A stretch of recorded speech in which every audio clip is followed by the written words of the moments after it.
Thank you everyone for being here. I hope you guys had your lunch. I'll begin by first of all thanking you for taking our time and being here. Genuinely hoping, considering that we have an amazing group, there is quite a different spread of businesses that you guys run. Some of you have been running your businesses for decades. It'll be super interesting to be able to hear thoughts across the table. Would definitely want it to be not super formal. I can't hold extremely formal conversations beyond a point. So would want to keep it as informal, as chatty as it can be, so that there can be free-flowing thoughts. All right, so what we should in general do is it'll be helpful if we could go around the table and introduce ourselves, because we have quite a few. I've been told multiple times of multiple people, these are too many people in the same room around a round table. So maybe I'll start. Hey, I'm Shikha. I've been with Pincode, which is a PhonePe company, for about 3 months now. Before this, I was with Swiggy for about 4.5 years. For the last 2.5 years, I was building Instamart. So I was heading their FMCG categories as a category head there. Prior to Swiggy, I have broadly worked with FMCG organizations for roughly about 6 years with retailers like yours. So I've broadly done only modern retail and e-commerce, and that has been the experience. That will explain to you that the large interest of mine relies on exact things that I've written over here, because in the very short career that I've had, which is roughly about 11 years, I've seen the landscape change so much. The business distribution of different FMCG companies by category changing quite a bit. Consumer behaviors evolving. In the last 2.5 years at Instamart changed so much so that for a second, they were only interested in buying fruits and vegetables to dairy, and then now searching for a bedsheet and an electronics and wanting it in 10 minutes. So there is definitely something playing out, and that is exactly what I wanted to chat with this group here today. It'll be helpful if we could start with you, Hema, on introducing yourself. Hello. Hi, I'm Hema. I head marketing for Simply Namdhari's. Simply Namdhari's is a veg omnichannel retail chain with a turnover of over 200 crores. It is a part of Namdhari's group, which has a legacy of over 4 decades. My role involves defining marketing strategies, omnichannel marketing, and partnership and collaborations. Last but not the least, driving customer loyalty as well. Good afternoon, everyone. My name is Karthik, and I'm part of the marketing team at Simply Namdhari's. Hello, everyone. My name's Isha, and I'm from Bolas. So we are a dry fruits and nuts brand with around 70 stores in Karnataka. I'm heading the entire of e-commerce and store marketing and branding side of things. I'm Sita. I'm consulting for a consumer durable retailer in Karnataka. We have got around 90 stores spread out from Belgaum to Bangalore, and we are a 700 crore company. I happen to be the IT strategist for that. Hi. I think I am loud. I am Anisman. I run tech and Omnichannel for Sangeeta Mobiles, who's I think today they have given out the 50th anniversary. So I build the entire online portfolio. Currently we are at a run rate of 700 crores last 1.5 years. Given that how e-commerce and retail has taken off. So yeah, it has been. So we hope more to discuss, but I run all aspects of the business. Hi, I'm Karthik. I'm from Bengaluru. So I have built and scaled multiple brands in the Bengaluru consumer business. One is called organic, which is organic natural grocery and chain. Another is called Delivery Foods, which is an FMCG food, and then we have Crore, which is a plant-based home cleaners FMCG food. Also, we have a farm to direct-to-home farm-based business called Happy Harvest Farms. So I've been doing that for the last 7 years. I have close to 25 years.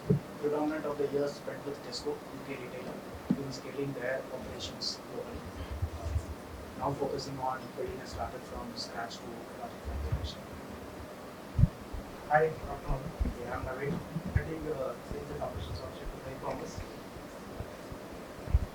Hi, this is Rajesh. I'm part of Akshay Kalpa. Akshay Kalpa, I know, is also a dairy company, but we do actually much more than dairy. Our work is predominantly with farmers to change the soil. So I handle the front end. But prior to Akshay Kalpa, I have a very different career. I'm more into I was into investments for 2 decades. But last 5 years, I've been with Akshay Kalpa. Hi, I'm Mohammed Shinaz. I represent Mango Hypermarket. We just recently, this 2019, we came to Bangalore. It's predominantly a UAE-based company. We have around 150 outlets across Middle East. So last 5 years has been pretty good for us. We've been looking to expand in Bangalore with 2-3 other stores in Hyderabad. So basically, I manage the operation part of the store here in Bangalore. Thank you. Hey, hi, I'm Bharat. I'm the CEO of Adukale. We are a homegrown South Indian food brand dealing with ready-to-eat, ready-to-cook and snacks. The plan is to be an iconic brand that comes out of Karnataka in the next 3 years. Thanks. Good afternoon. My name is Faizan Mohammed. I'm the Executive Director of Silicon Group. So we have a legacy of 80 years. We started off with fashion, majorly into footwear retail. So we just started off with supermarkets and hypermarkets 3 years back. So exploring that side of business also. Thank you. Hi everyone, I'm Nitin from Nandus. So Nandus is an omnichannel meat retail company predominantly based in Bangalore.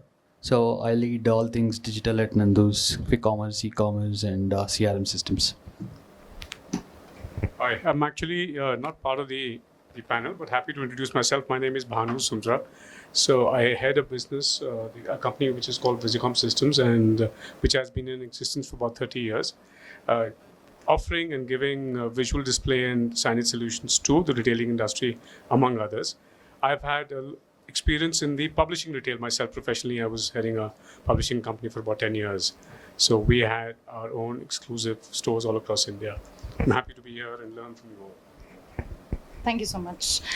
All right. So to begin with, I genuinely wanted to go deeper into consumer buying behavior changes that have been playing out in each of your businesses. I think that is exactly how I started. I think a lot is changing, has changed and will change in the coming future. One of the things, just to like as a thought starter for me was, so it is believed in general today that COVID-19 pandemic in India was sort of a small inflection point where it triggered a change in behavior in the way consumer interacts with products, with businesses, expectations that it has with most businesses. One small statistic, the annual transacting online consumer base is 250 million. 100 million came in the last 3 years. So I just wanted to go deeper into that thought, right? Like, do you believe things are changing? What really has been playing out in the last 3 years per se in each of your businesses? Because to begin with, I think Sangeeta Mobile exists in a category which has a very different consumer buying behavior altogether versus, let's say, a grocery chain like yourselves or Organic World in general, where I think e-commerce has only started to take off in groceries, what is believed. In other businesses where, let's say, there are some brands which are playing omni to a amazing extent already, right? Like you're everywhere.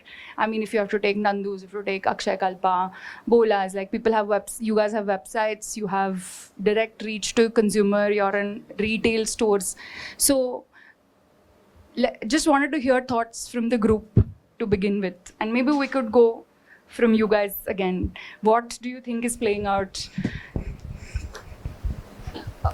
I think, as Shikha mentioned, COVID was a game changer because, at least for us, because as all the essential categories, there were no advertisements, there were no marketing, nothing, but we did the highest sales during pandemic.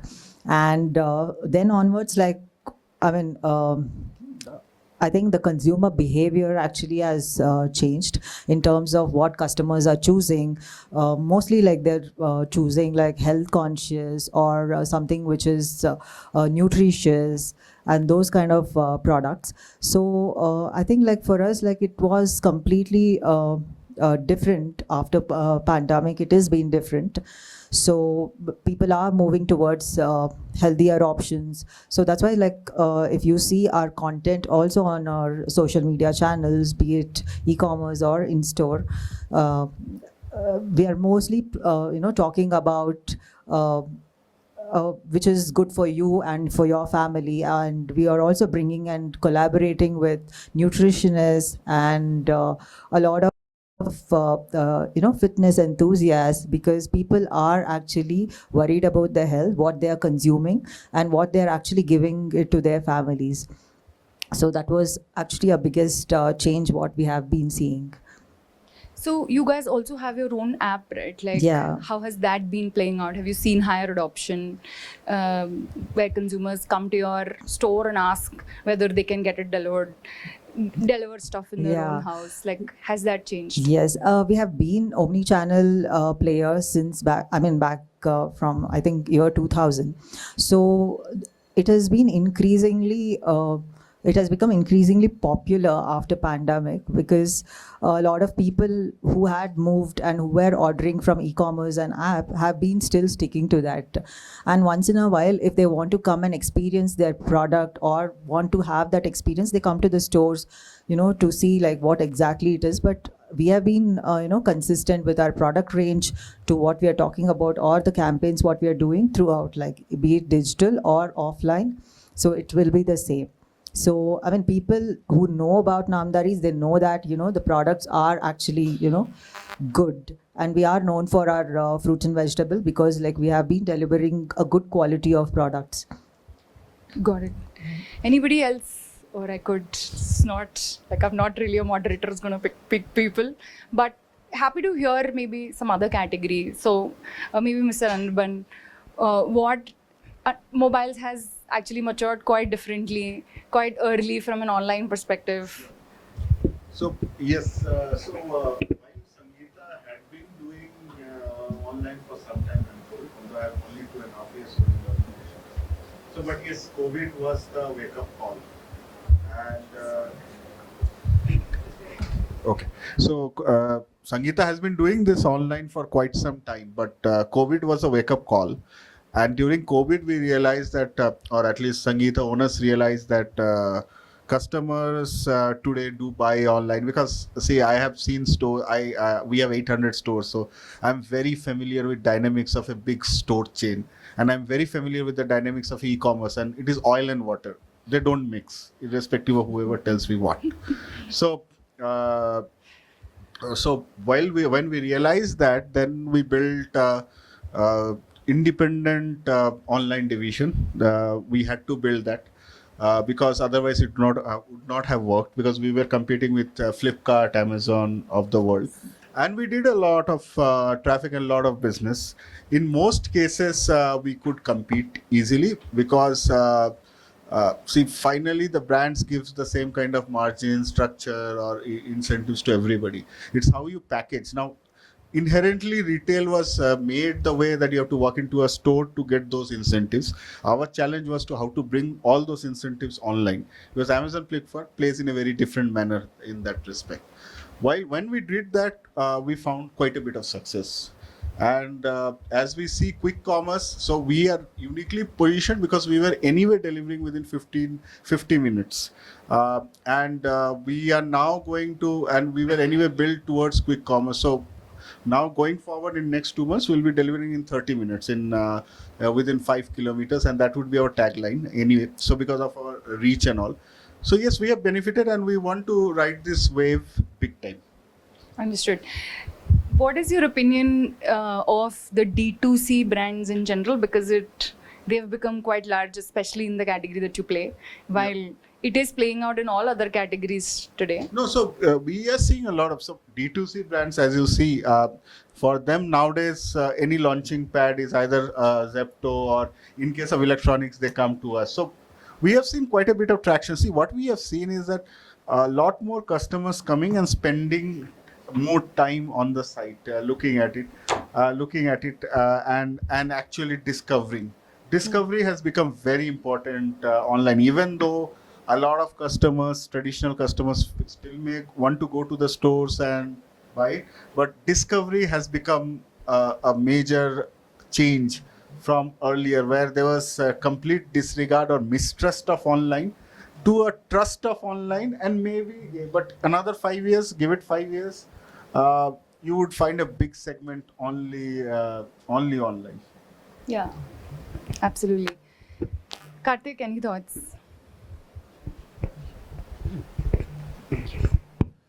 So, in my experience in the last 7 years, I'll talk about the change from the consumer's point. So, in 2017, 18, 19, what we went through was a very, very strong customer connect, what we call as emotionally engaging with the customer. We used to do a lot of events, workshops, engagement activities of giving customers the experience, what we call about as a experiential shopping, right? And that used to reflect in the loyalty. At that time, the challenge was the market was a bit immature and the size of the market was small. But whichever we could capture with a good engagement used to last. From 2020, the dramatic change has been the engagement completely stopped. It's not came down, it just completely stopped. And after COVID, what has happened is when we restarted, the whole marketing approach has gone through a change, which means you attempt engagement, whichever form you may call as online, offline, customers' affinity and connection with what engagement you are trying to do has come down dramatically, which means you may do whatever you want. You may create whatever programs you create. But the customers don't engage necessarily the way they were engaging, right? What has happened is that has had serious consequence on the business performance if you're going to depend only on that, because the loyalty aspect completely took a dramatic turn, right? What happens is the effect of loyalty that you bring in through engagement is very different from the loyalty you build through transaction measures.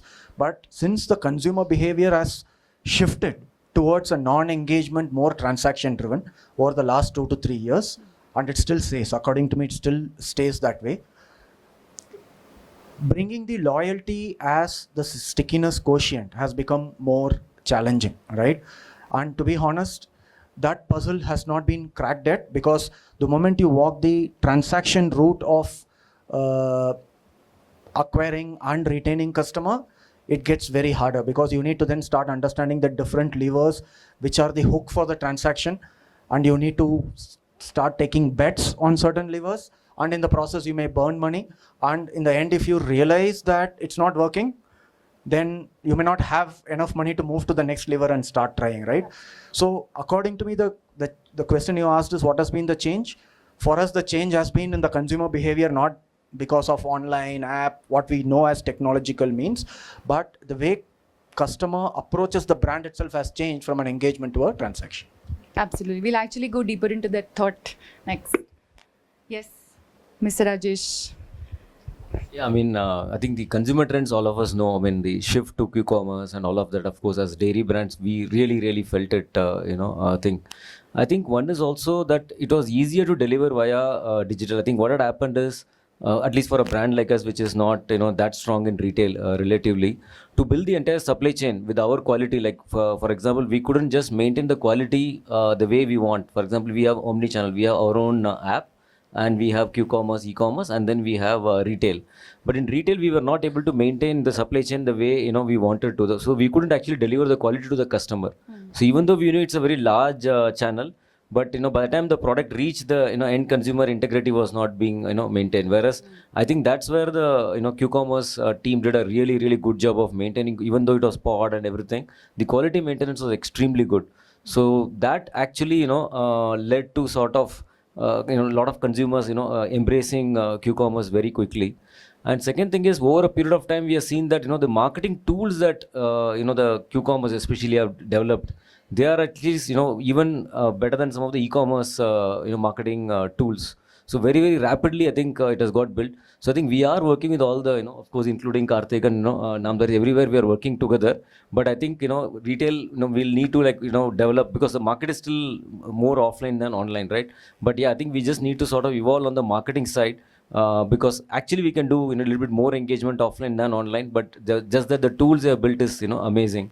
So I think that is one thing where retail as in the retail we can all do better. So one question, right? Like for brands like y'all, which were primarily D2Cs, wanted to reach out to consumers like on their own and direct. Some of these things, did it help to get offline penetration? Like when it started to play out like this, when you started to do it yourself, when you go through a quick commerce or through an e-commerce, does offline penetration become easier for you?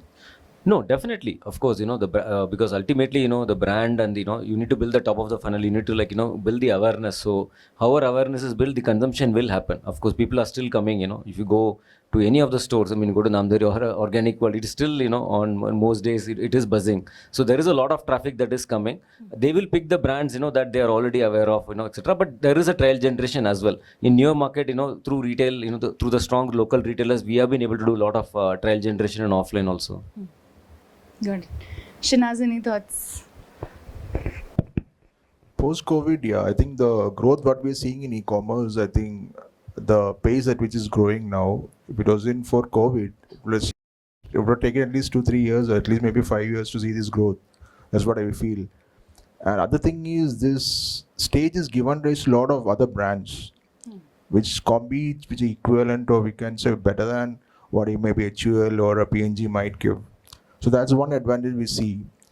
So in that part, yeah, the profit margins also goes up for a retailer. That's one thing which we have noticed post-COVID, the challenge. But other thing is like that 3 years, 5 years growth stage, that has impacted us an offline store to an extent, maybe 10-15%.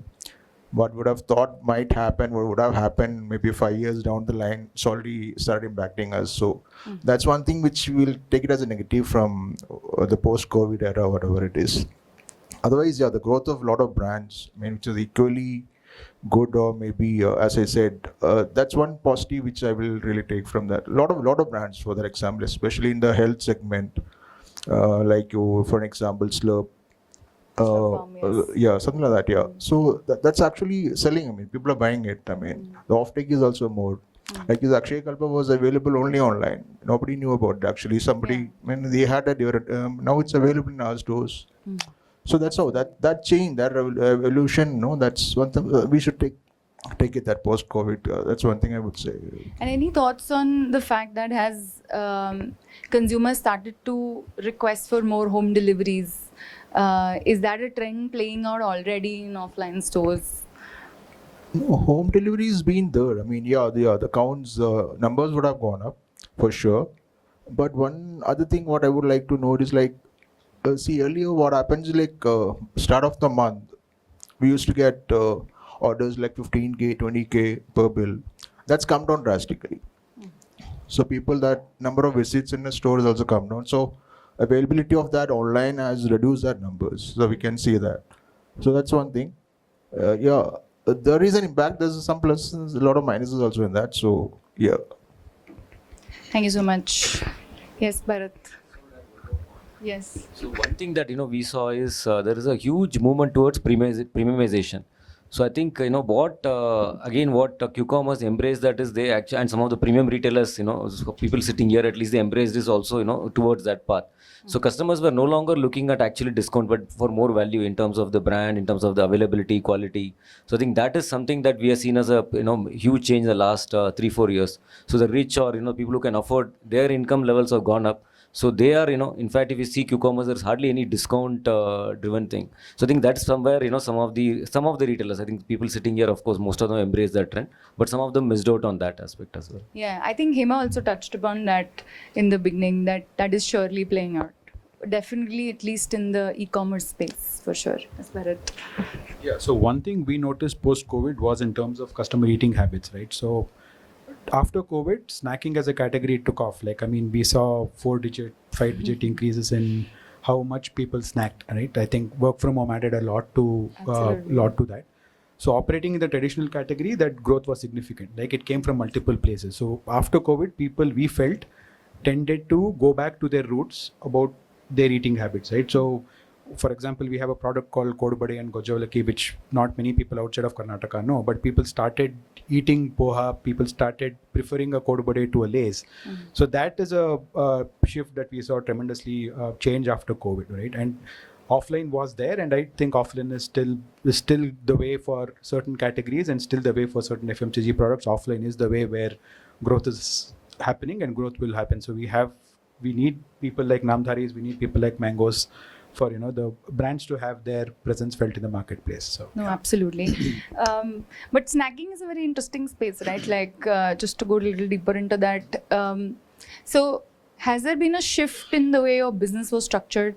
Let's say offline would contribute so much, online would contribute so much, because in general, at least that was one of the biggest categories which took off, I think, when quick commerce started, right? Like all the other categories came much later, because like you mentioned, people were home. It's a category which is dependent on availability. If a consumer thinks he can get it now, he will eat it, otherwise he wouldn't. So how did that play out, like largely in your business overall? See, for us, when we analyzed how the channel behaves, it was mostly based on demographics. I think for our brand especially, offline still contributes significantly, but the younger audience and people who are exposed to where both the husband and wife work, they tend to shop online a lot more, right? So for us, and both sets of the demographics equally important for us as a brand to grow, right? So having said that, with respect to the traditional snacks, I think there is, again, it's a double-edged sword. People want retail because they want to see, touch, feel, and all of that. A Lay's, it doesn't matter because the category is very different and people know it's Lay's at the end of the day. But when you quote unquote say it's a traditional snacking brand, it adds a layer of complexity there, right? So people still want to see how the Kodbade looks. People would still want to see how the pack looks. And people would expect the same level as how their mothers or grandmothers cook. That level of standards don't apply to a Lay's or some other brand, but it invariably falls. Like people would eat Domino's, but the same household, when they prefer Kodbade, they would expect it to be made exactly the same way their grandmothers or mothers make, right? So there is a little bit of a complexity there. So. Thank you so much. Faizan, you play in multi-categories. Like you mentioned, you are into lifestyle as well as the fact that, considering you said 3 years, basically it was around the time during COVID is when you guys would have opened your supermarkets in general. How has that experience been? How are these things? How is the trend playing out in both these categories, especially because they're like starkly different? And if actually very interested to know. Well, we were into foodfare for 80 years, about 80 years. So my father used to travel a lot around Kerala, So there were very little chai shops where he had to stop his car and have tea. So he's a very good foodie. So that is where his vision of starting chai shops started. So during Corona, our soup shops were shut. So we didn't have any other income sources. So that time he was a very aggressive guy. So that time he thought about starting a supermarket. That's when he started one. It was just a small supermarket, 7,000 square feet, but we did very good sales there. So the chai shop was actually attached to the supermarket. So that's where our supermarket journey started. From there, we all were very excited because the business was booming that time. So we opened 3 more supermarkets and hypermarkets, and now it is growing in that time. When talking about fashion, what we experienced was we were actually getting to the mid segment. That is, our products, our footwear were priced at around 2,000, 2,200, 199 range. Post-COVID, there was growth in both the segments. Below, that is the value segment, under 999, and the one above the mid segment, that is the premium. So growing premiumization as well as growing the value segment. So if you look at the Zudio, West Side, they all cater to the value segment. If you talk about Aldo, Calvin Klein, they all are the premium segment. So we had to rework on the pricing. So we had to bring in collections which is under 999 as well as bring in collection which is premium. So that is one. Number 2 was there is a lot of customer inquiries and customers are nowadays a lot asking about comfort. So we had to rework on the whole merchandise, add a little cushioning on the top, memory foam on the bottom, heels were to me shorter, and the front part of the what do you call it, the space between the toes should have been a little longer. So comfort we had to put a lot of effort on every one of our merchandise. That is two. And number three, as Karthik said, loyalty is very rare, not in just business after COVID. But so we had to launch a loyalty program after COVID. So Alright. I think, yeah, that's it. Wow. Consumers are looking for comfort beyond the product as well, is what I would want to believe. But yes, Jitin, happy to hear your business have existed for decades. And we were chatting, right? Like significantly different channels contributing, and that contributions have changed drastically in the last 3 years. So, Yeah, absolutely. So, channels of purchase has been a biggest impact post-COVID, right? So, for us, like Anirban was saying, our offline customer base is totally different from the online customer base. So, we got to be present where the customer is. That's what it turned out to be eventually. Offline stores, there are 42 stores, but there's still a lot of audience who shop on Instamart, who look out for our app saying, do you have an app? Can I order online? So, the channel, there's an overwhelming of channels happening actually, right? So quick commerce, under quick commerce, you have so many players, you have your own channels, there are different models. So that's one major change we are seeing in terms of channels. It's, the channels are growing, and within the channel, the players are growing.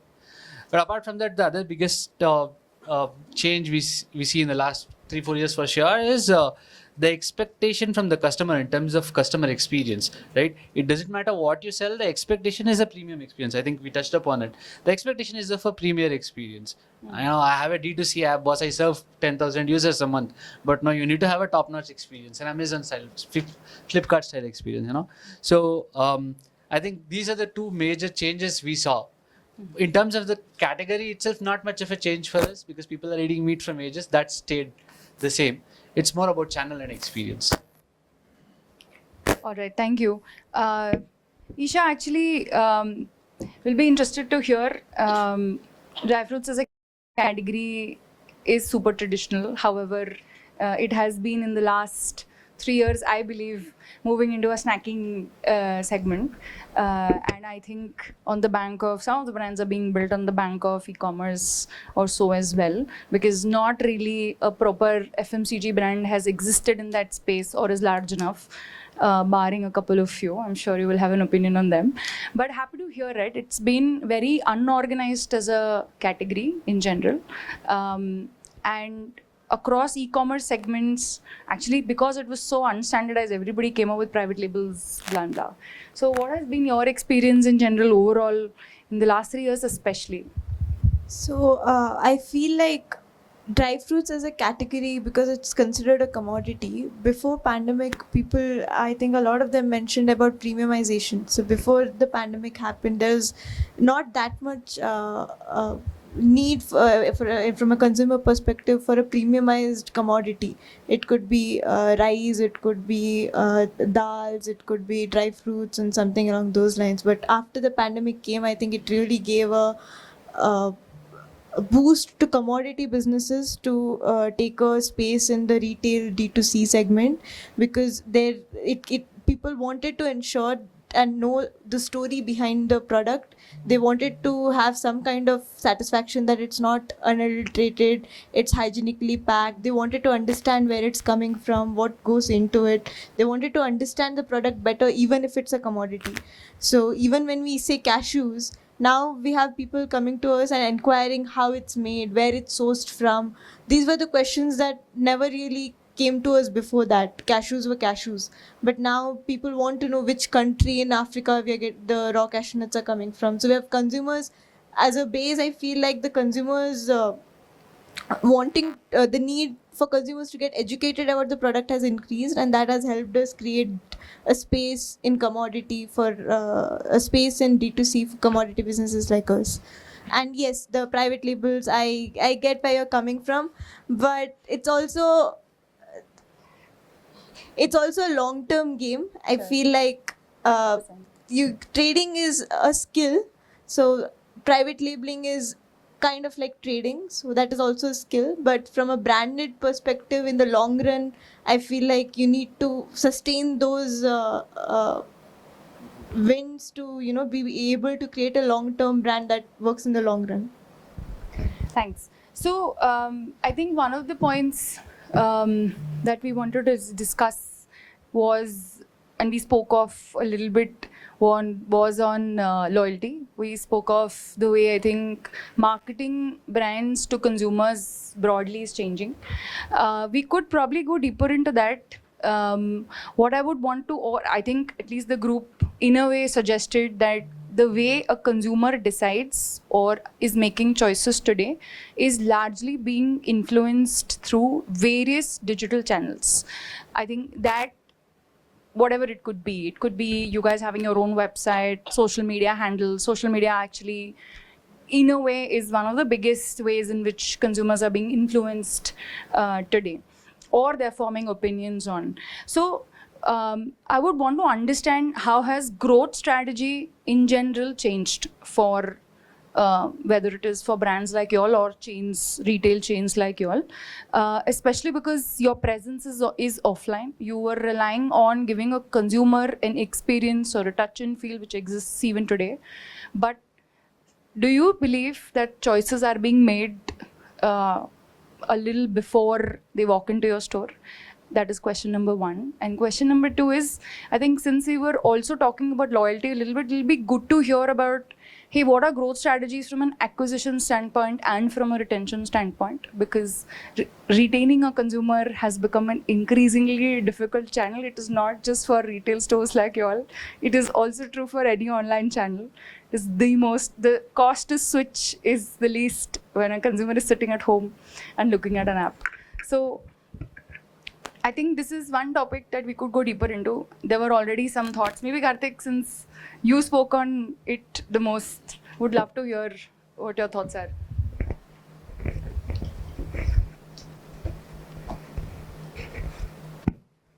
So to talk about this, I'm going to move away from the marketing way of looking at things, and I'm going to move into more of looking at it as a business. Sure. Okay. Sure. Now, when you talk about growth, any growth comes at a cost, right?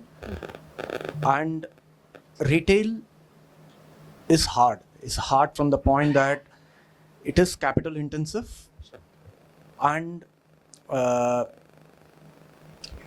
when the loyalty is a slippery slope, it's going to get harder to justify your capital, what you bring in. So the key for me is when we keep talking about omni-channel strategy and stuff, I think 5 years back, omni-channel as a strategy could be discussed, but way I look at it at this stage, it's not a choice, right? Even a startup brand, any proprietary firm, it could be anything, is going to be omni-channel in a way of speaking. The key is, from a business strategy point, where do we want to put the money to drive the growth in a way that will answer for your return on capital is the key, right? A wrong step there at a business strategy level, I'm not talking marketing strategy, at a business strategy level, some wrong steps taken in your channel selection, where you want to put the money to get what kind of customer acquisition as a spend, believing in what kind of retention it's going to give to answer for your CAC, customer lifetime value linked to your retention, and to answer to your promoter or investor or to the board on the return on capital, what you put, what you give back, to be able to ask for funds to fuel growth as the next round.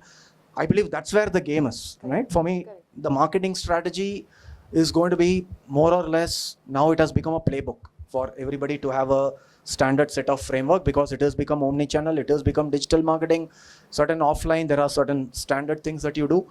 I believe that's more or less been brought to more of a matured state, I would say. It's only a question of the money being put from the marketing heads on the tactics that may work better for you to optimize the CAC in one channel or the other channel. That's more or less is where the marketing game is. But I would believe, to answer your question, the strategy for growth in retail is going to be the smartness about how you want to channelize your investment in certain milestones to get the returns which can give you the case study for the future growth. That's where the real challenge for now in retail is, because omni-channel is given. It's like everybody has to be part of it. Got it. Any other thoughts from anyone? Yes, Rajesh. I think, building on that, we also need to, show consumer what the value is, not just a discount. I mean, so what happens is that I think that's where we need to work closer. I think both the channel partner and the brand needs to work a lot, closer. Because today consumer is willing to pay a huge premium if he sees a value in that, right? But that, to showcase that value, as she was saying, right, where is the, nut grown? So where is the food grown? Or, why is the product so different? Or why is his experience so different? I think that, neither the brand can do alone, nor the channel can do alone. I think the more we collaborate, the more I think we need to what has happened is historically at least a lot of the channel partners are much more focused on, okay, 100 is MRP, how do I give it 90? But I think that game is over. I mean, at least for the premium segment, that's no longer the game. How do we take the consumer from 100 to 140? I think that is where the game is.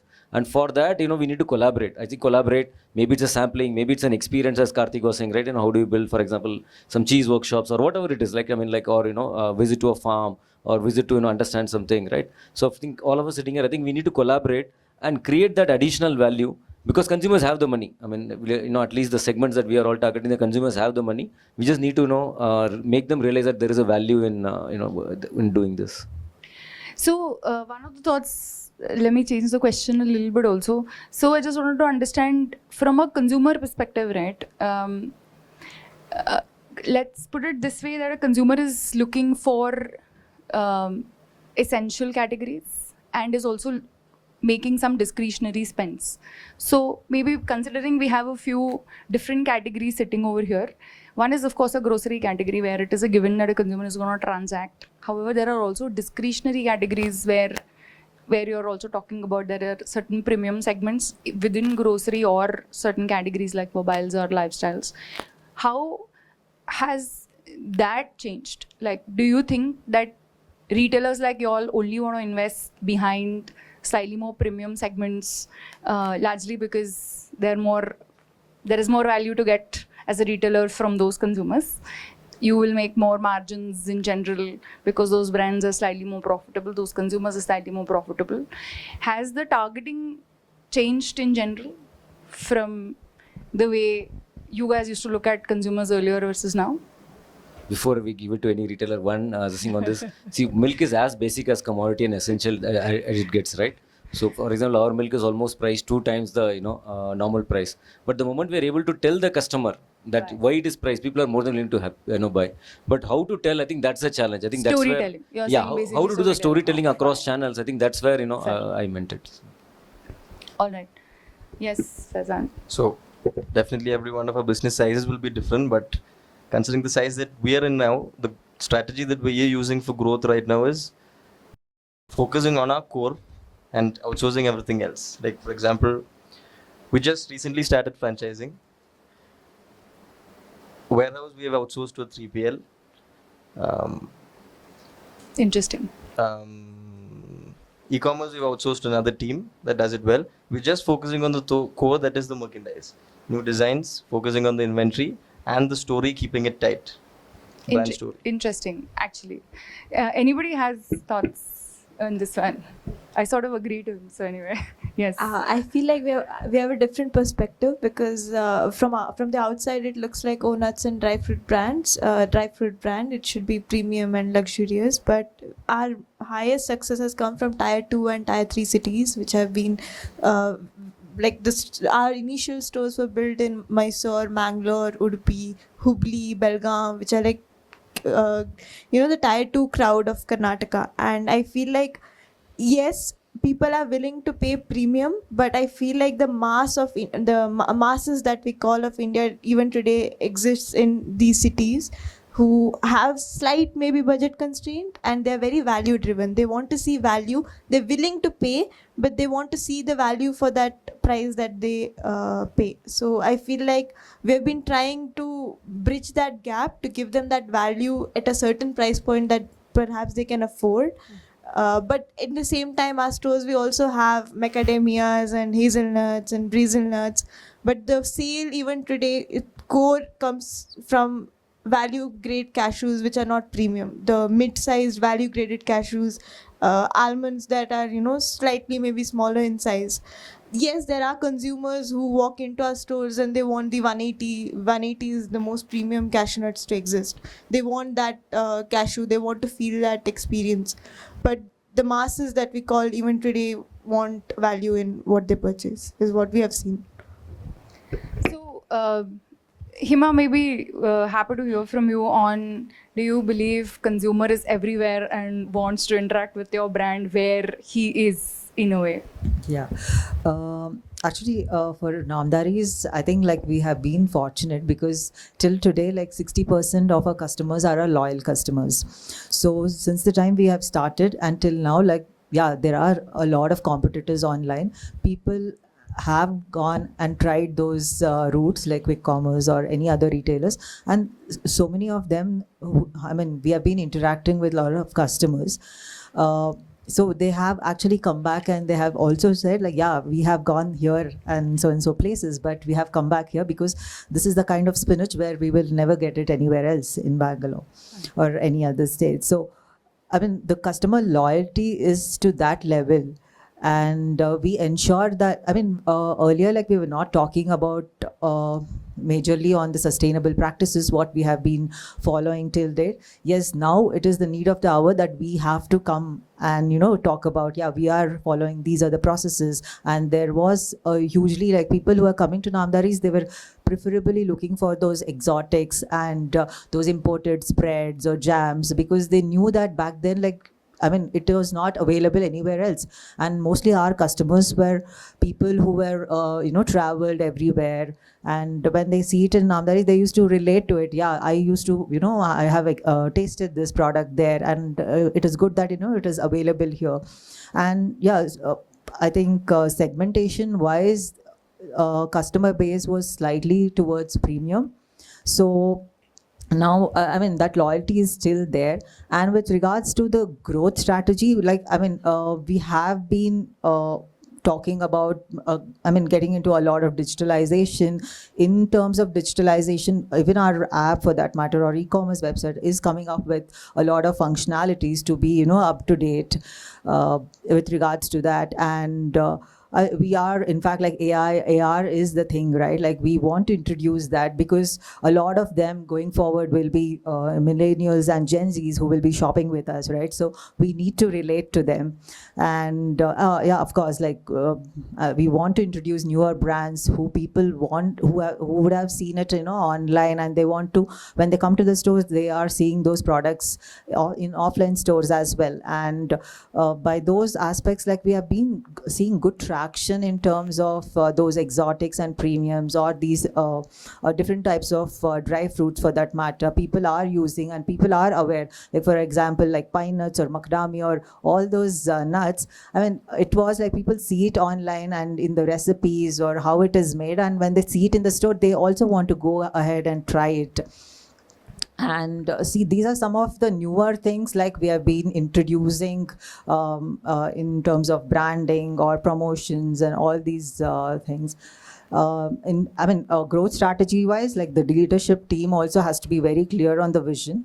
And we also give a lot of training to our employees, our front end staff, who will be actually, interacting with our customers, because customers know much more than what our, our customer store associates know. So all those, actually the groundwork is what it is, it's a tough work, I can say. So we give a lot of importance to that. And at all the strategies what we sit and make, we want to always keep customer as the core. So what customer wants, like we want to give it to them. So those are the things I can say.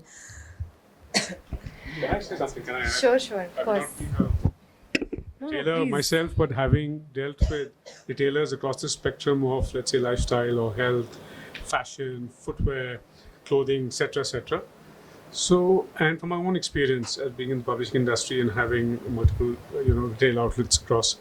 So what I've seen, and this goes to your question, growth. I think the bottom line of all roads to that growth story will lead to how we know a customer.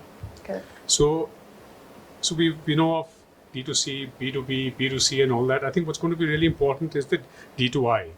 So I know Shikha as a customer, how she likes, let's say, the clothing that I sell, what her birthday is, who's there in her family, and how she feels treasured when she comes and shops at my place. And we've seen that in a number of other seminars and talk shows where retailers have pointed out, even Faizan, you were there in Bombay at the Retail Leadership Expo, right, where this chain of supermarkets, local chain within Maharashtra, I'm forgetting their name. So he was describing that how the local community, when they come to their supermarket, they just love their name being called out and being remembered by the person behind the till. So that's direct to individual, I think, is what is going to really make the difference. And the other thing is the user experience, which I want to call out as being different from, you're talking about technology, right, as an enabler. So let me give you an example of Uber. So when Uber started Shop, which was way back in the 90s, there were a number of other companies which started, which were better placed with more funding. But what led to or contributed to Uber's success was the user experience. So you may have the best of product, but how I able to navigate through the corridors of your website or your app is going to be the key. In other words, the user experience. So I think the two key determinants for growth, assuming that we do our business right in all spheres, managing capital, costs, and all of that, would be that how well we know our customer, and second, what is the kind of user experience we give to the customer across all channels. Thank you so much. Super relevant. Actually, one of the main points, which is direct to individuals. I don't know if you would have noticed, a lot of online players have started to send push notifications with the name, with your name itself, which is, hey, on your buying behavior, with your name, they will ask you, are you wanting for a dessert, for example? And extremely important, because how do you bring that offline experience in all channels that you're interacting with the consumer? Because there is enough data, if you ask, but how do you bring it out to a consumer? How do you personalize the experience and hence charge a premium? That is the only way beyond a point, whether it is an offline environment or an online environment. Thank you so much for your points. There was one question, actually, Mr. Anirban, that I wanted to understand. So, from a growth strategy perspective, do you look at your online business or the websites a little differently versus how you would offline? Are there like different strategies, product, price points? Yes. So from a growth strategy perspective, yes, we are fully focused on the online. The whole idea of having the online was to take some of the market which usually goes to Amazon, Flipkart. They don't come to the stores anyway. So while the stores are limited by their radiuses, online is pan-India. And in fact, we are launching dark stores all over the country now.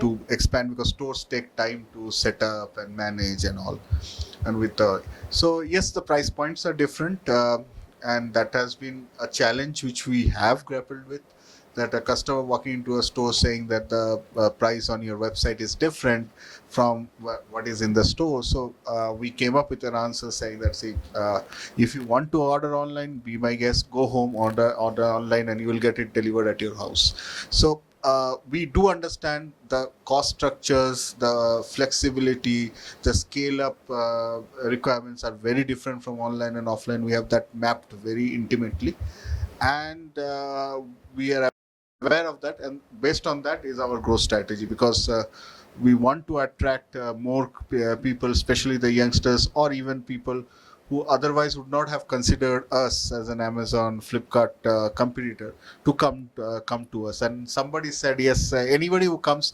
wants an Amazon or a Flipkart class experience, irrespective of the fact that they have burned billions, and I have few crores to burn. But that's a fact of life. That's how our expectations has got tempered. In the industry, see, everybody panders to us except the government, which increases the taxes. But other than that, yeah. So yes, we have a very definitive different strategy. Interesting. We also have Mr. Arpit. Thanks for joining us. It would be great to hear from you overall. We were generally chatting about consumer buying behavior. How has it changed, especially in the last 3 years after the pandemic hit? And post that, we were in general chatting about the growth strategies. How has that evolved, especially with consumer needs changing? Happy to hear your thoughts. Sure. So it's been just 3 months since I started my store. A comment on evolution, revolution of retail growth would be like, I don't want to do that. Earlier, I was into online business. So mine was a tech blog. And I used to read a lot of stories about how Indian retail is evolving. So that's how I got interested, and I was looking for some brick and mortar business, and I got to know that it's no more brick and mortar, it's click and mortar. Like somebody mentioned earlier, phygital, it has gone phygital. So I had the digital experience, and my partner, he told me that he wants to start some brick and mortar store. So that's how we started. And we started just 3 months back, and this is my experience. Like a lot of people are saying that people want world-class experience. That's correct. They want home delivery of every. Many a times they come to our store. Ours is a live mill, flour, oil, and spices. So we mill flour, oil, and spices in front of customers. We give it to them. So many a times they come to the store, they want us to mill wheat, rice and everything, spices in front of them, and then they say kindly deliver it to our doorstep. So this is what we have seen. Sure. This is I can just share my experience with you. Yes. And apart from this, I think technology is playing a key role in this in the growth.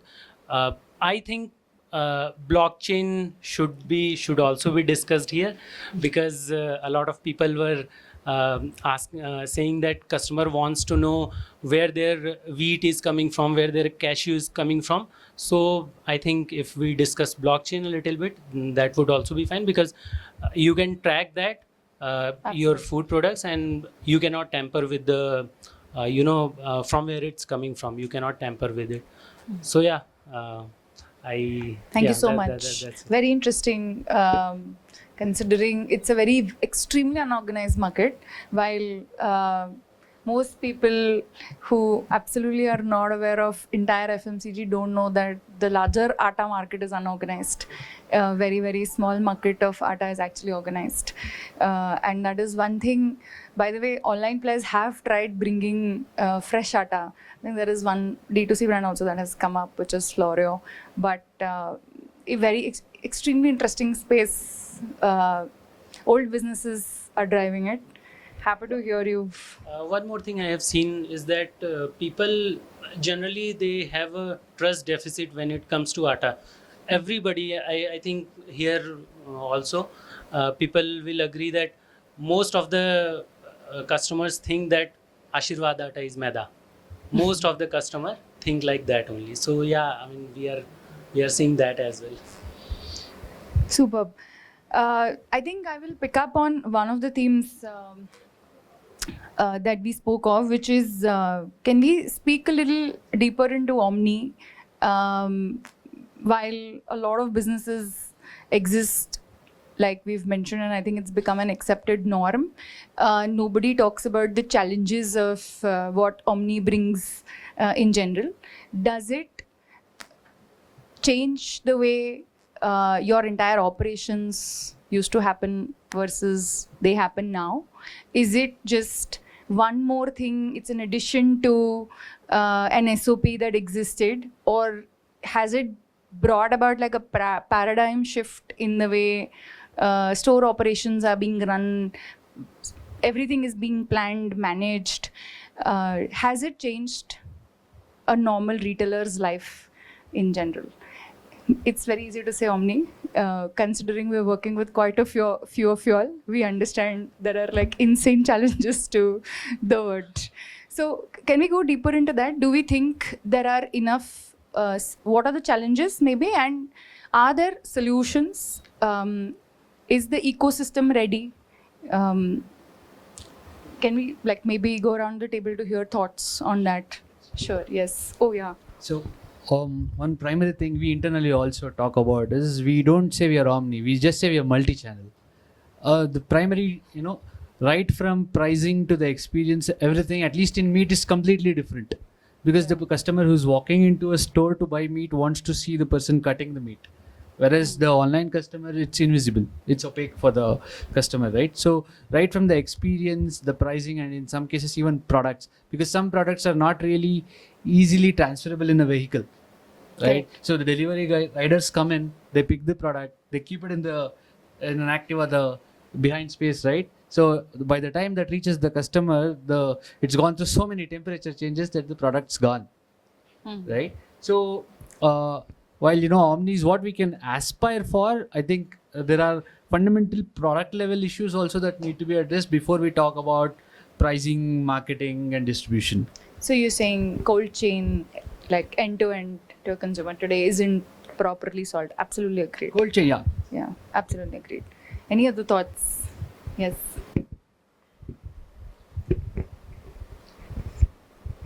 I mean, in our case, we try to keep the end pricing similar across channels, but of course, the economics of the channel, do vary, right? I think, and it changes over a period of time also. Sometimes one channel is cheaper, other times other channel is cheaper, so one has to live with that. And I think one challenge is where to put the marketing dollar is getting more and more complex, right? I think, it's just chalk and cheese to even compare, like, on, for example, our own app, it's very easy to do CAC, CAC to LTV ratios, whatever the standard theoretical things are there. But how do you measure that against putting in a retail, branding and, retail sampling, vis-a-vis what you do in Q-commerce, sampling and other things that we do. So I think it's getting tougher and tougher to, figure out where to spend, how to spend, or it's just like, you'll have to go, there's no like exact science to figure out, how to like, measure across so many channels the marketing opportunities available. And second is, I think maintaining the supply chain is getting much more complex, right? I think it's very easy to go, get a listing done and all of that.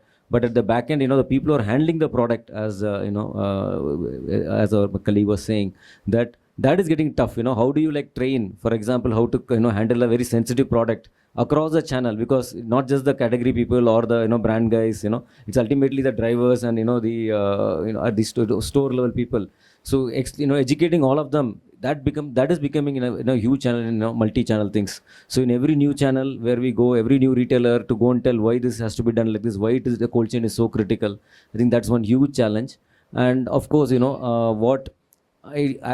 is still okay when like we also have a small amount of let's say for example we do a lot of organic bananas, just to give an example. To go to QCOM and explain in organic banana why there is a black spotting, it will never clear the system. Whereas of course it is possible, right? In our channel we are able to very easily explain to the consumer also. In theirs they are just not able to explain to their customers. So yeah, certain products we can't even launch because they just don't understand why black spotting will be there in banana. So there are certain products which cannot be even done in because it's not acceptable the way it is accepted in, let's say, certain organic oriented things. So there are product customizations, there is supply chain challenges, and there are marketing complexities that I would say in omnichannel. Shiraz, you from an operational standpoint. Yeah, definitely, I was about to say that. See, omnichannel has been there since the start of the century. I mean, now it's all more of technology now. Earlier days used to be like, they used to people give us in a writing, in a slip of paper and say, okay, keep it ready. Then the telephones came and then we start getting orders over the telephone. That's been there. Yeah. So now technology adapted, we are getting into more of e-commerce space. In a category like us, in a hypermarket, we have around 10,000 SKUs.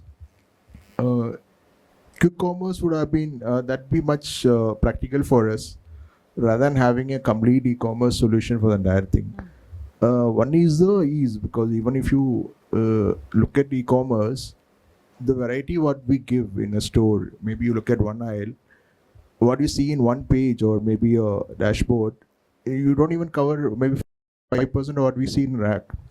So that is one challenge always. So we have to balance that somewhere. I think Q-commerce would be a much better option for us rather than a complete e-commerce platform. That both has to be there. I mean, we need that backup lies what Pincode does for us. So that is we need that. But we can't completely rely upon a Q-commerce or e-commerce and say, okay, we'll just do that. We'll wind up our offline thing. That doesn't work now. Offline, these are major things.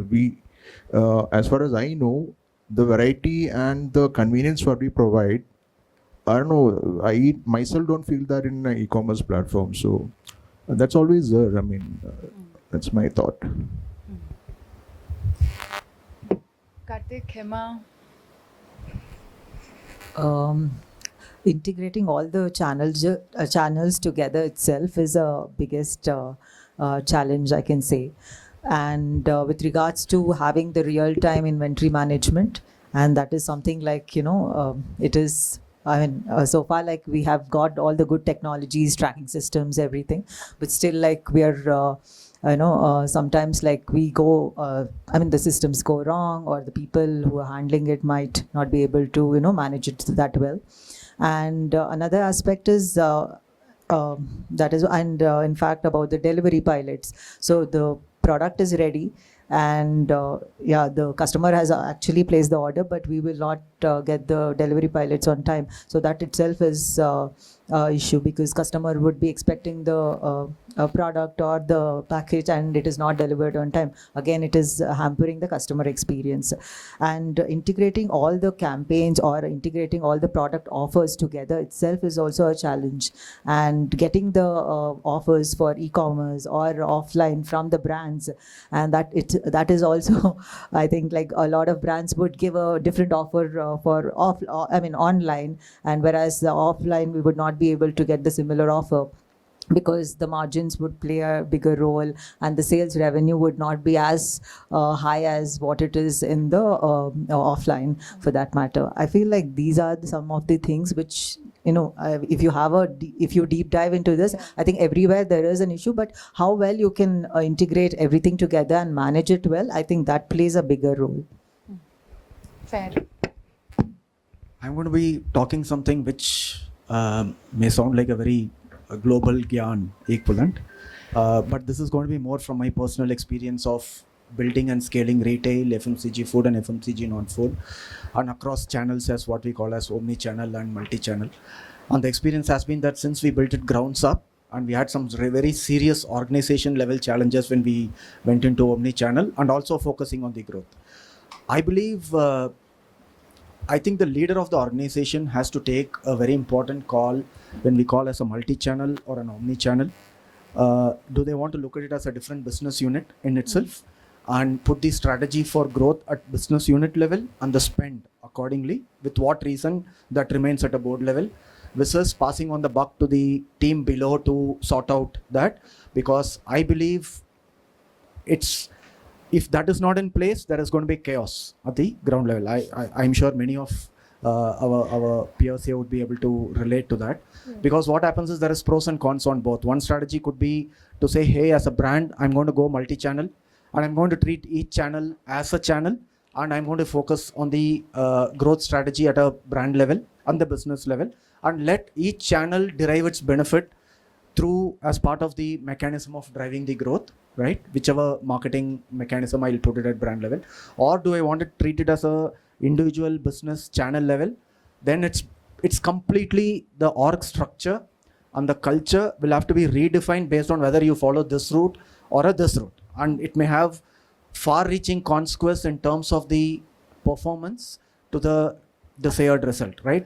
So for me, when we talk about omnichannel, when we talk about challenges and the organization level, for me, it's more at a very strategic call at a culture level, what you want to set in terms of the org structure and sorting out the expectations, so that at tactical and operational level, the team would work together as a team and not be pit against each other whenever the business review comes, where one person says, hey, that person actually took away my customer and I'm losing the sales. These are all very practical challenges of what we go through on the ground, on the marketing spend, right?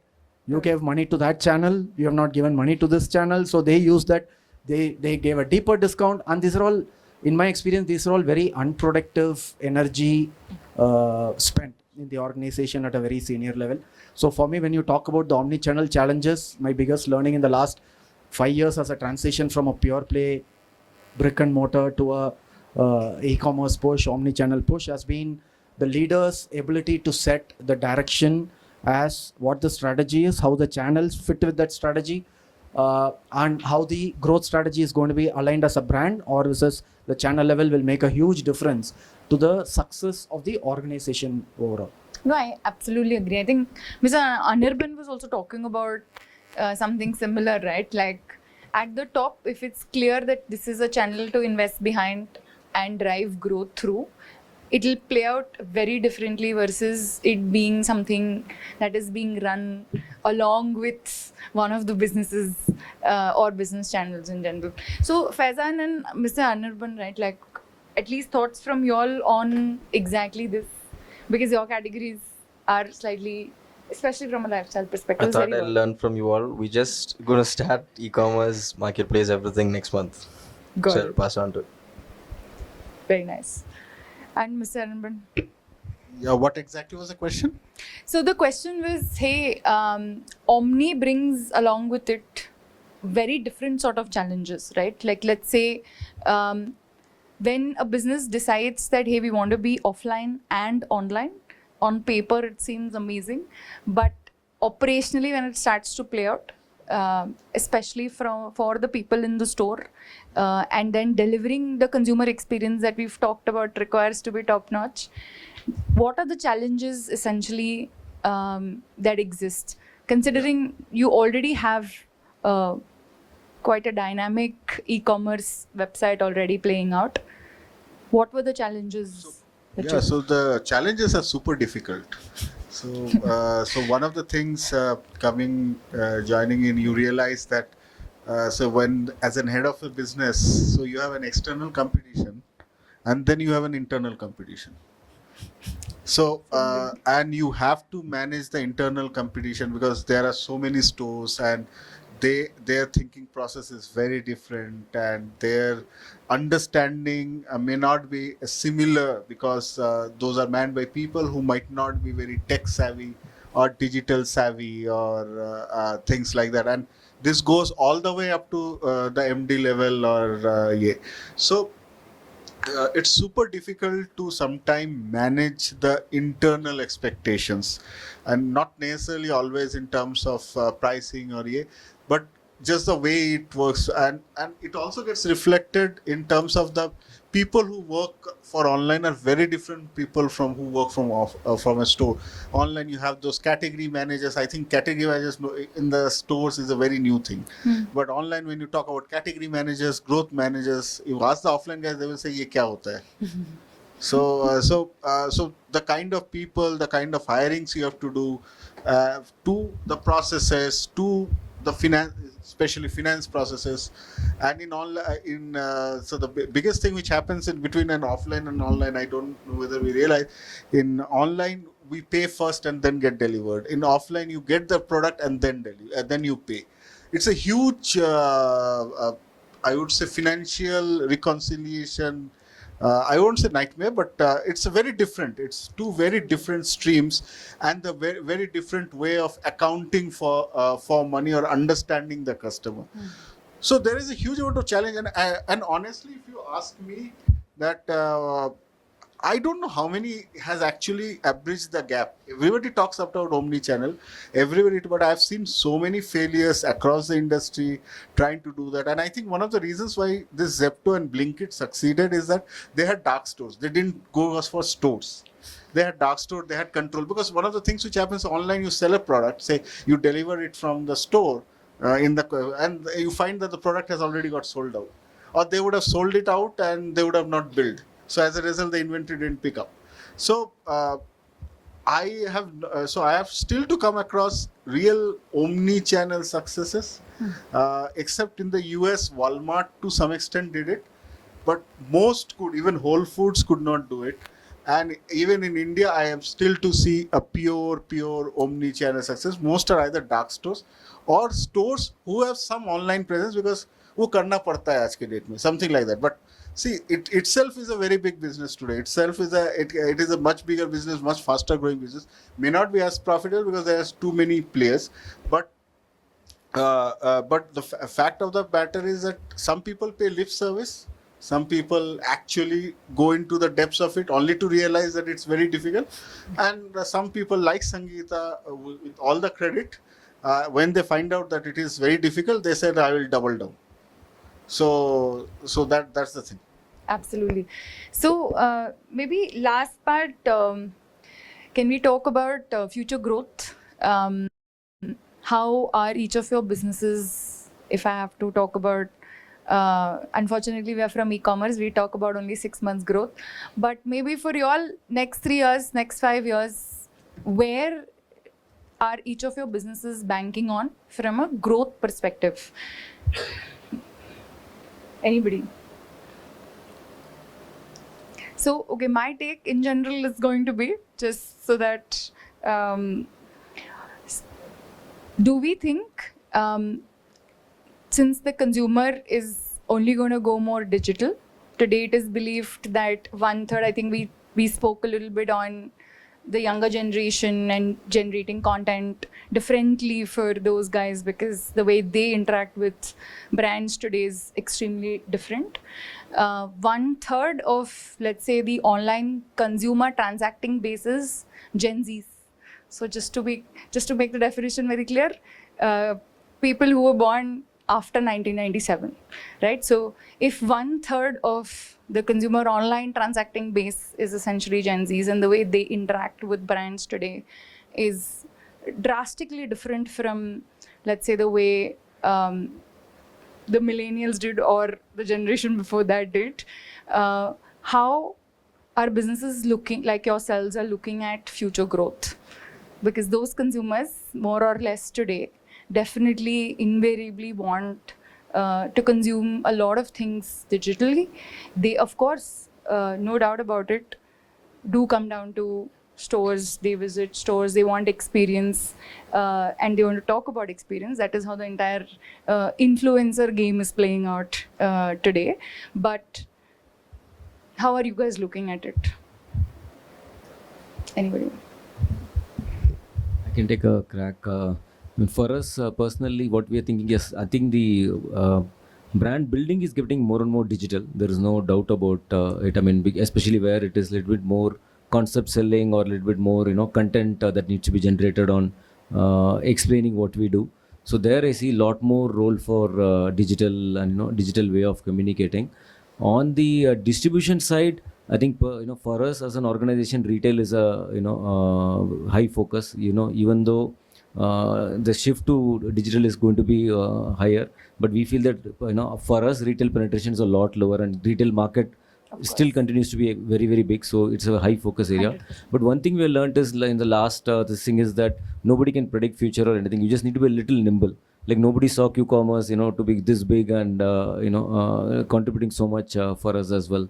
And I think one needs to just keep open mind wherever consumers are going. How do we then be flexible on your operations and just being little bit ahead of the competition does help. I think at least for us personally, I think with your team at least specifically we worked for closer in your ex team, not the current team, sorry. We worked closer with them right from the beginning of operation. That really held on. That's what we saw. We could beat some of the other more popular brands and emerge as leaders purely because we engaged from right in the beginning. So I think which channel, how it will emerge, we really don't know. So I think we'll have to use the limited resources we have and create some beachheads and keep monitoring it, keep seeing where the consumers are going, and accordingly change ourselves as a brand. And that's my feedback. Fully agreed to that. Yes, why not? Probably I would want to look at it a bit differently. Like in the fashion industry we see, right? So a lot of fashion, we go back to probably this was there in the 80s, 70s, and then that again comes back after a few years. Similarly with the Gen Z, we see that while they're consumed into the digital world a lot, they may also, there will be a point where they would want to come back to the physical stores. So I think as retailers, it's important to understand how do we make that more than just a transaction. So they're not coming to a store like Trader Joe's that you would take. They say you don't come here to shop your grocery. You come here to have good fun. So how do you make retail outlets as places of fun, places of bonding? I think that's where there can be a differentiation where you're getting in, the Gen Zs into the store. One. Two, I think we spoke about understanding the customer. I think that's going to be all the more important. And at the same time, considering data privacy will also start getting more complex as we move forward. I don't even know whether we will be able to get into that nitty-gritties of understanding exactly at this time, at this moment, what would you want. But assuming there are ways to work around that, I think understanding the customer becomes all the more important, and getting the timely messages, right? So with IoT also coming into picture, there could be a time where, sometimes I keep thinking, even with this Instamart, you order and within 3 minutes it's delivered. So I keep wondering whether people are actually packing everything and standing right at my doorstep, waiting for me to order something, right? So with Elon Musk, coming with the chip, so tomorrow there could be a time where, you're thinking I need this and it's already delivered to you. So Okay, this is 15 years ahead. yeah, so this is, like he rightly said, we don't know where it is, where it's heading. It could be a mix of very futuristic and going back to our roots as well. So that's how I would look into this. Experiential shopping is what broadly is my takeaway. Understood. Anybody else to be able to hear? Mr. Banu, any thoughts? No, nothing. Sure. That I think, what he's saying is true. At least my daughter still prefers to go to the actual shop to feel the fruits and vegetables before she buys. She doesn't believe in Q-commerce or e-commerce to buy. So we never know, how people, want to experience the entire purchase behavior. Absolutely true. Mr. Karthik, anything? See, embracing change for growth from consumer point, I think we have covered quite a bit in form of the new generation, their preferences, priorities, what aspires them, so on and so forth. I believe the embracing change for growth for retailer with multi-channel focus is going to be about being very closely hooked to the changing realities of the real estate sector and the cost of real estate that's going in. If you want to talk about retail with sustainability, economically I'm talking about, not from the sustainability of environment point. If you want to talk about sustainable economics for a retailer, I believe it's going to get harder for a retailer to make money, because what's happening is, with a lot of funds coming in to encourage innovative brands across food and non-food to go into physical space, there is real pressure for retailers to go for the right real estate at any cost equivalent, right? Because somebody is going to have an upper hand, you need to battle it out. So a very close understanding of physical real estate sector becomes important. It was very high, I would say 10 years back, during my days when we were purely a physical retailer. Then in the whole rush of D2C and e-commerce, that got understated. COVID made it worse. Now I believe it's coming back, and it's coming back with more of bigger challenges. For a retailer, from a growth strategy point, needs to be very, very closely plugged in that. Second is complete change in dynamics of supply chain, with the amount of convenience and the time pressure for deliveries coming in. For a retailer, how much to invest for a supply chain efficiency for convenience at a certain cost will make a big difference to the P&L, and it has to be a very calculated call. I don't believe taking a stand on the extreme is going to help the business health overall. In my mind, that is a very critical part of being prudent about what we talk as embracing change for growth. Consumer side, according to me, there are enough, you call it information, you call it knowledge, you call it experience, is actually available.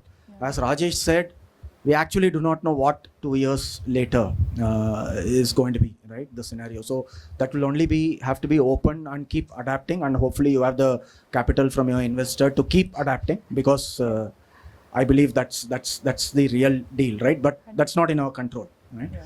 You can only show that you are ready for that change. True. But the entire back-end dynamics is actually changing, which is less given attention by the organizations.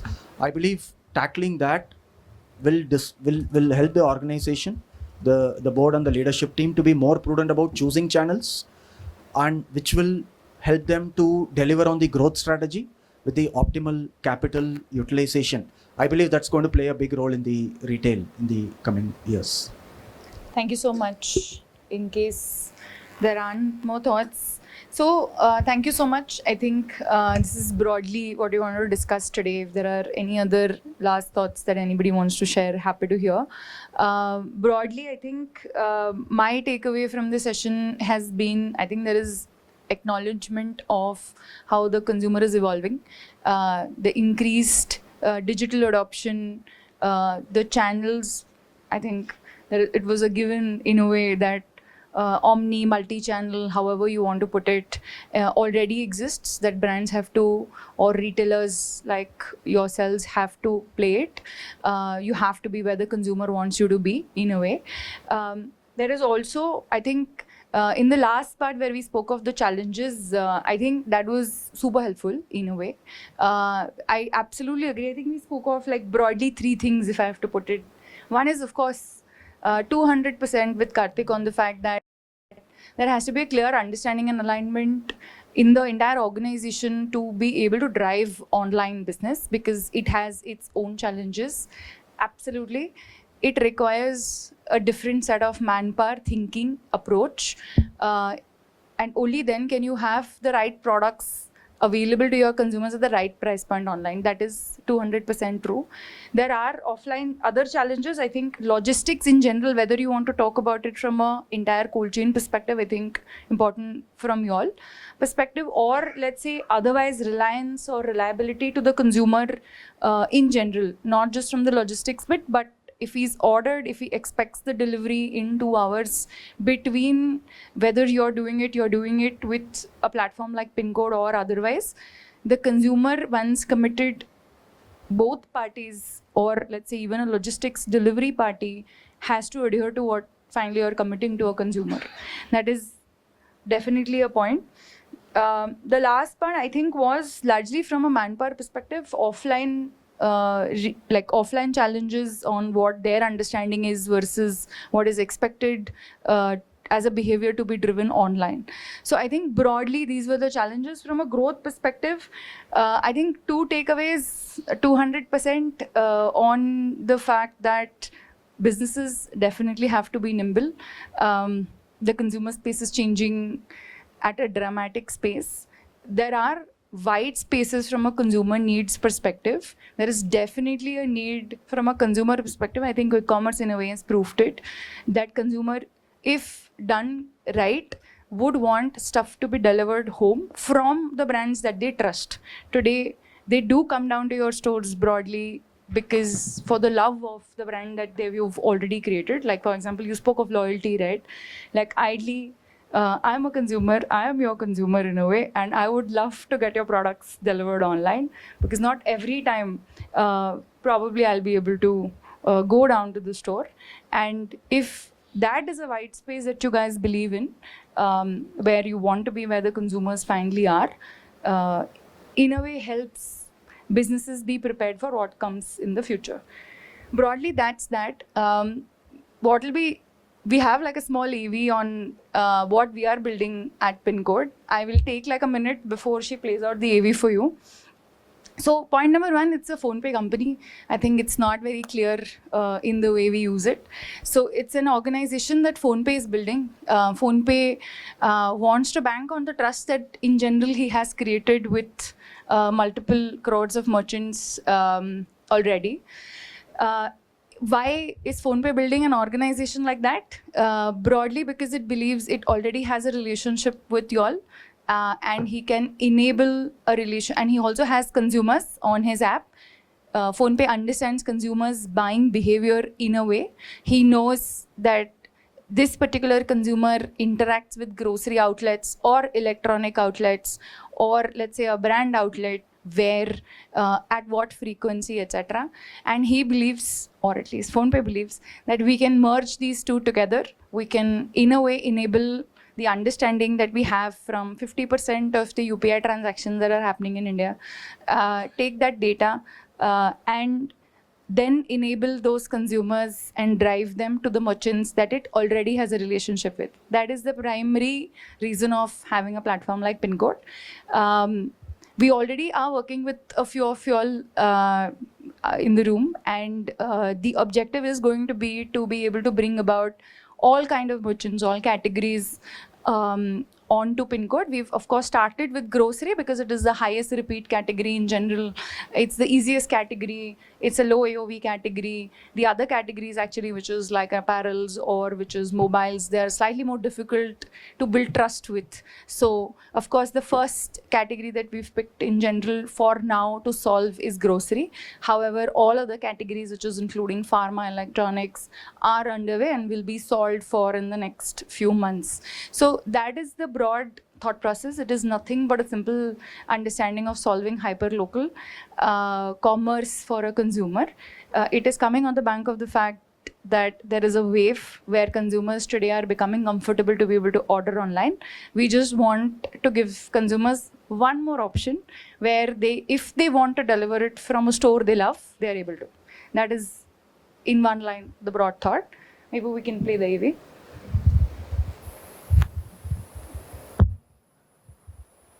Consumer demands are continually evolving, with convenience and speed becoming paramount. E-commerce growth in categories like grocery has been upwards of 60%, and quick commerce has grown by 73% in the past year, whereas traditional retail growth lags behind at 8 to 10%, with some stores seeing a decrease of up to 60% in footfalls. Retailers need to adapt rapidly and go digital to grow. At PhonePe, we understand consumer and retailer needs. That's why we developed Pincode, a hyper-local e-commerce app that lets you set up a digital storefront and reach more customers who can shop online from your store. Set up your digital store on Pincode. Update item prices, inventory, and track orders through an intuitive app and dashboard.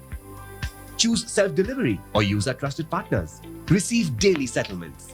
Access dedicated support for any queries. Promote your store to the vast PhonePe audience of 500 million plus potential customers. Join over 5,000 retailers who are growing their businesses with Pincode. Partner with Pincode now and take your retail business to new heights. In case there are questions, happy to take.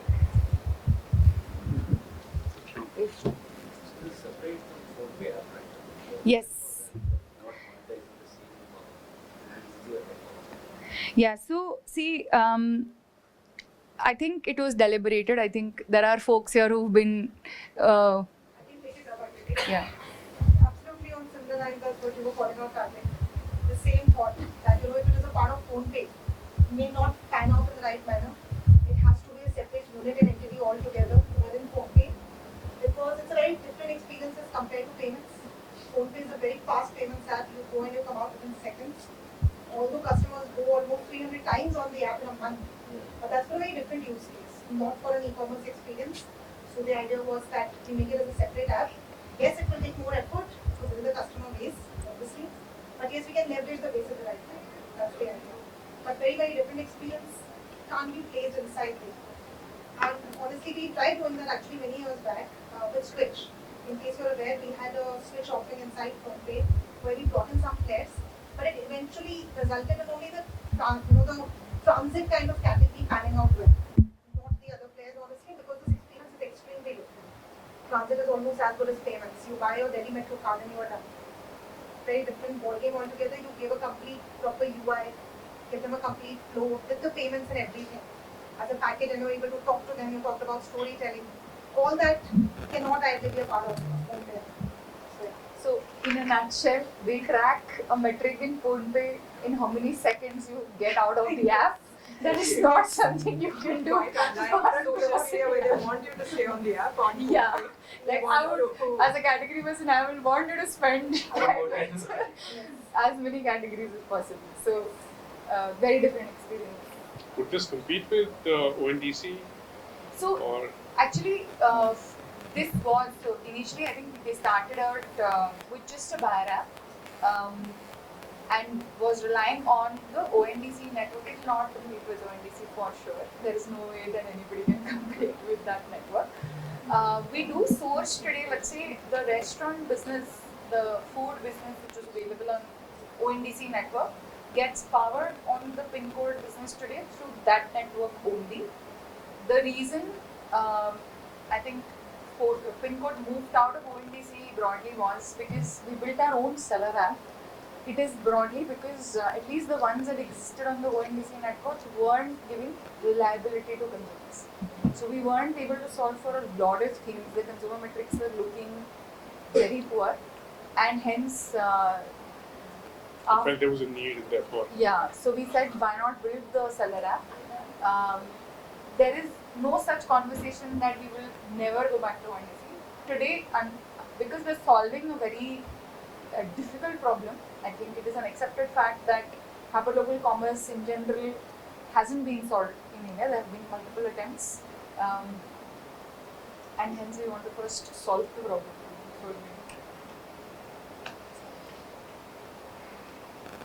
Cool. Thank you so much for coming down. Thank you. I had an insightful session.